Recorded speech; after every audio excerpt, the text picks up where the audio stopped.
प्यार से कहना धनलंकार जी। संतों की वाणी जो इतनी देर से सुन रहे हैं और यही मन में भी लगन सभी के, चाहे ये दूर दूर से भी चल के आए महापुरुष, एक वो भाव भक्ति के, प्यार के, श्रद्धा के, विश्वास के इस निराकार से और ज्यादा एक अपना रिश्ता पक्का करने वाले भाग लेके, और कैसे ये संसार में जब ये निराकार पूर्ण है तो इसकी बनाई ये रचना भी पूर्ण है। ये डिफरेंसेस एक अलग अलग आकार, स्वभाव, रंग, रूप, कुछ भी तरह का जो एक प्रदर्शित रूप ये दिखने में अलग तो है, पर भक्त वाकई ही जानते हैं कि ये एक ही है। ये निरंकार इनमें, हर एक में, प्रकृति में, इंसानों में उसी तरह सामान्य रूप में विराजित है। और कैसे ये फिर फर्क भी कोई नफरत का कारण नहीं बनते। भक्तों ने तो हर एक को प्यार से ही देखा है, एक दूसरे से शिक्षा लेने के भाव से, एक पल पल प्यार से युक्त, प्रेम से युक्त होकर अपने जीवन को भी और हर एक तक वही भाव पहुंचाए हैं। और वहाँ ये भी चेतन किया कि जब तक तो ये परमात्मा, ये निराकार का एहसास है, इस मन में विराजित है, तब तक तो एक मन सही दिशा, ये सही डायरेक्शन को लिए बैठा है। पर एक पल नहीं लगेगा जैसे ही इस निराकार को हम भूल गए, वहीं ये बुराइयां, ये नफरत एक मन में जगह बना लेती है और फिर खुद ही हमें एहसास नहीं होता कि इतने करीब इस निराकार जो एक, जैसे बोलते भी हैं कि शारक से भी करीब, इतने नजदीक है, तो भी ये दूरी का एहसास हो जाता है। मन में निराकार का होने का एहसास तक नहीं आता, ये मन से सिमरन नहीं निकलता। कैसे एक कारण हम ढूंढ लेते हैं कि किसी ने, क्योंकि वो हमसे अलग दिखता है, अलग व्यवहार है, तो ये एक नफरत की जाए। एक पूरी बात जाने बिना भी सिर्फ यही होता है कि उसी इंसान की गलती होगी। ऐसे ही कुछ समय पहले एक एक्सपेरिमेंट जब किया गया, जहां एक बर्तन में कुछ लाल चींटियां और कुछ काली चींटियां डाल दी, और पहले एक आराम से सब अपना उस बर्तन में घूम रहे हैं, और वहीं एक इंसान अब वो डिब्बी को जोर से हिला देता है। और इस एक्सपेरिमेंट में ये देखा गया कि कैसे वो फिर जो लाल चींटियां थी और काली, उन्होंने दो अलग गुट बना दिए, ये ग्रुप्स बन गए और वो एक दूसरे पे फिर आक्रमण उस तरह करने लग गए, हर तरफ से खींचने लग गए एक दूसरे को। और यहाँ बात यही समझने की कि ना दोष वो लाल चींटियों का था, ना वो काली चींटियों का, पर जिस इंसान ने वो शीशी हिलाई और उस वजह से ये दोनों को लगने लग गया कि दूसरे की ही गलती है। एक ये जो तीसरा इंसान आके एक उथल पुथल मचा गया, उसकी एक गलती ना देखते हुए आपसी भेदभाव, एक रंग आकार अलग जो थे, उस वजह से ये नफरतें और मन में कारण बना लिए कि ये हमारे जैसे है नहीं, तो इन्होंने ही ये हमारा जो इतनी अभी तक हम आराम से चल फिर रहे थे, एक भूचाल की तरह आके ये हमारा पीस खराब कर गए, एक हमारा सुकून खराब कर गए। तो कैसे अक्सर इंसान कुछ और वजह चाहे हो उसको अनदेखा कर लेता है, पर जो अपनी विचार धारणाएं हैं, जिस वजह से बना बैठा है कि दूसरे हमसे अलग है तो नफरत के कारण होंगे, एक ये हमसे श्रेष्ठ तो नहीं हो सकते, हम जैसे हैं उतने अच्छे हो ही नहीं सकते, इनका रंग रूप, आकार, पहनावा, ये जाति पाति, इस वजह से एक अच्छे नहीं हैंगे, ऐसी धारणाएं बना लेता है जब ये इंसान भी। तो हाल यही हो जाता है कि एक मूल तो भूल ही जाते हैं कि ऐसा कोई कारण होगा ही नहीं कि कोई हमारे साथ कुछ नुकसान करेगा, क्योंकि जैसे इसमें अगर वो डिब्बी हिली तो वो लाल चींटियां भी उतनी ही हिली जितने काले, फिर भी ये नजरअंदाज कर दिया कि उनका भी तो उतना ही नुकसान हुआ है जितना हमारा, तो वो कारण कैसे हो सकते हैं। एक जो विवेक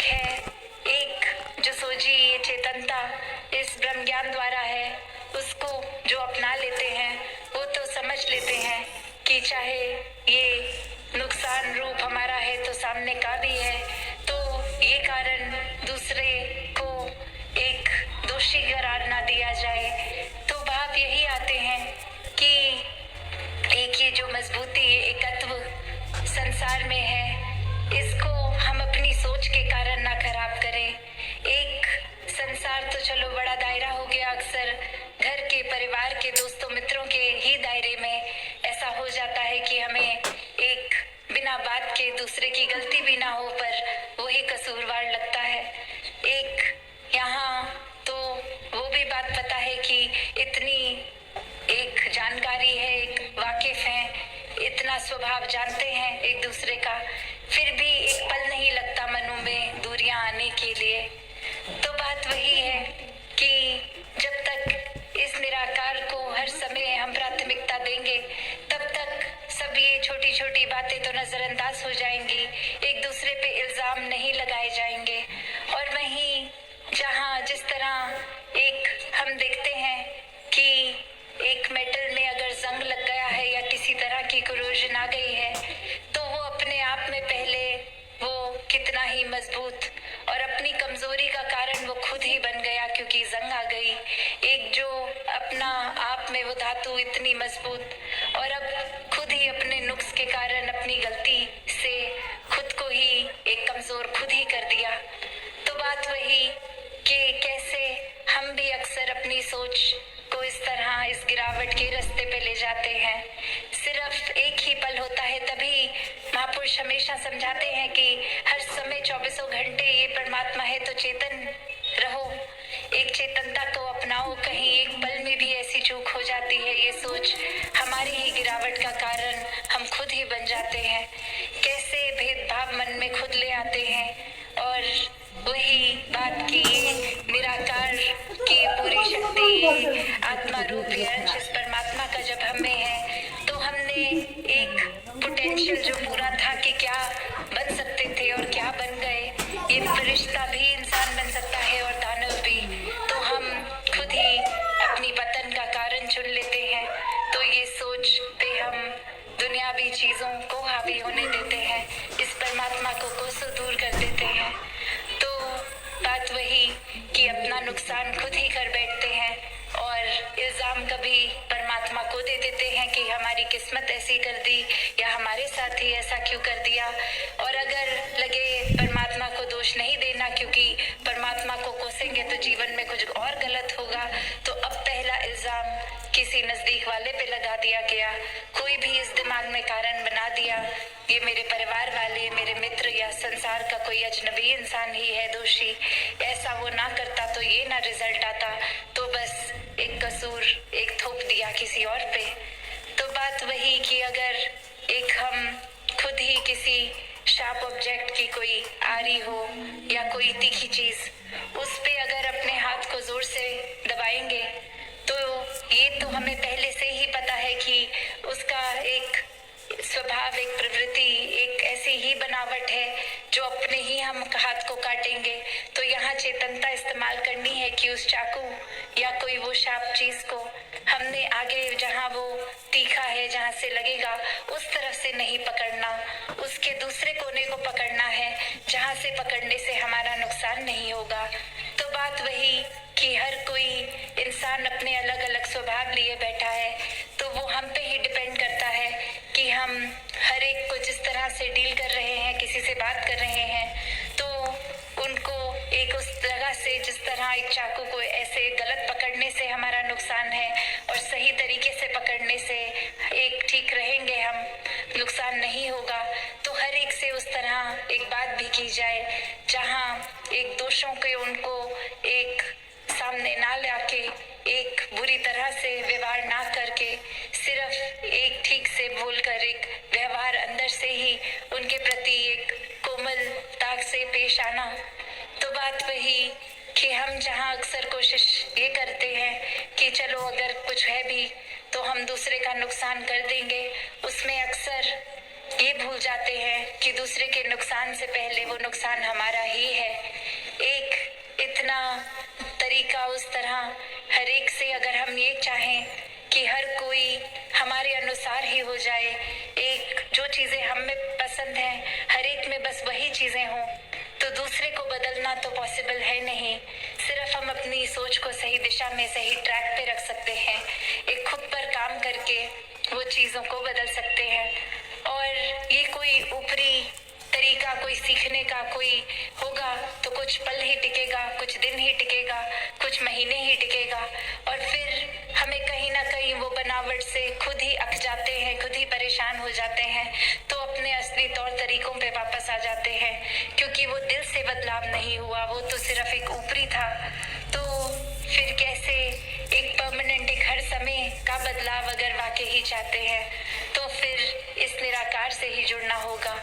एक ये सोच में कि अगर ये डे टू डे चीजों को जुड़ना है तो इस निराकार से फिर जुड़ने की क्या जरूरत है, अपने तौर तरीके बदल लेंगे तो चेंज आ जाएगा। पर बात वही कि अगर अपने अंदर से कुछ बदलना है तो वाकई ही ये स्पिरिचुअलिटी, ये निराकार का ही साधन लेना होगा, क्योंकि यही है जिसमें बदलाव नहीं है, यही है जो परमानेंट है, यही है जो स्थिर है। तो कैसे एक स्थिर को जब हम अपनाएंगे, इस स्थिर को हम अपने जीवन में, मन में स्थान देंगे, तो वाकई ही ये स्थिरता हमारे हिस्से भी आएगी। मन पल पल ये डगमगाएगा नहीं, एक कारण दूसरे को दोषी करार नहीं देगा, एक खुद में ये बात समझ के कि ठीक है, अगर कुछ एक सिचुएशन खराब हुई है तो ये भी हो सकता है कि कहीं ना कहीं कसूर हम ही कर बैठे हों, दोष किसी और पे डाल रहे हों। तो ऐसी छोटी छोटी बातों से लेके बड़ी बड़ी बातों तक अगर हमें एक परमानेंट चेंज चाहिए अपने अंदर, तो इस परमानेंट के साथ ही जुड़ना होगा। इस सुकून, इस विस्तार, इस असीम, ये निराकार, ये परमात्मा, ये एक ही बिंदु, ये ही एक स्टार्टिंग पॉइंट, इसी से एक अपने जीवन को अगर जोड़ेंगे तो उतनी गहराई में जाके समझ आएगा कि जिस तरह इस निराकार का कोई स्टार्ट नहीं, अंत नहीं, कोई बीच का हिस्सा नहीं, वैसे ही अगर हम इसके साथ ये आत्मा परमात्मा का ब्रह्म ज्ञान से मिलन कराएं तो ये मुक्ति भी संभव हो जाती है। फिर जीते जी भी चीजें तंग नहीं करती, एक मन अपना हमारा सही ट्रैक पे रहता है, और फिर ये जीवन खत्म होने पे भी मुक्ति के हकदार बन जाते हैं। तो ये जीते जी जीना कैसा है, ये चॉइस, ये चुनाव रखते हुए, और जिन्होंने ये संतमति अपनाई, भक्तों की बातों पे ध्यान दिया, इस ब्रह्म ज्ञान द्वारा इस निराकार को अपने जीवन में रखा, वो तो हमेशा ये जीत के ही ये जीवन की बाजी गए हैं। तो ऐसा ही जीवन हर कोई जी सकता है, एक सच को अपनाकर, ये सत्य का साथ रखकर, एक सत्य का संग, जो ये सत्संग रूप भी, सेवा रूप भी, सिमरन रूप भी, ये जोड़ तो निराकार से ही रहा है। तो ये निराकार को जीवन में अपनाते हुए, इस परमात्मा को जीवन में अपनाते हुए अपने जीवन को हर कोई जीता चला जाए। साथ संगत जी, धन्यवाद जी।